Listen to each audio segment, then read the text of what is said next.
1.5 एकड़ रे 10 लाख रो चैलेंज नहीं छे मुई जेनटा कि बैंगन चाष रे आइटा देखि पारतो मोर तो बैंगन लागी छे इटा बैंगन रो क्वालिटी देखि पड़तो ये देखो बैंगन रो क्वालिटी केनता छे जे आज का बैंगन बाहरी छे जेनटा कि 5 बस्ता बाहरी छे बैंगन आउ आज का केन भाव रे जाऊ छे हेटा भी तुमको उनको देखो छे 5 बस्ता बैंगन जेनटा कि केते केजी हो छे अगाडू भी केते केजी हेई छे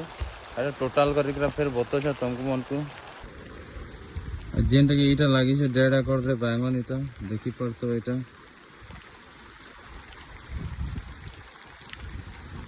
इता रोगाड़ू जेनटा बाहरी छे 1 क्विंटल 28 केजी जेनटा आज हार्वेस्टिंग हो आज हार्वेस्टिंग 2 नंबर हार्वेस्टिंग है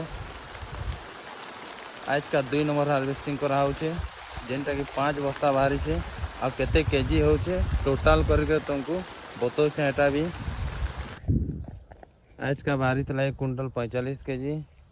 आई तार रोगाड़ू जेनटा थला 1 क्विंटल 28 केजी टोटल एक 2 क्विंटल 73 केजी हो छे आ जेनटा कि 40 बार जोड़ी देले 11,000 हो छे 11,000 तक सेलिंग हेलानो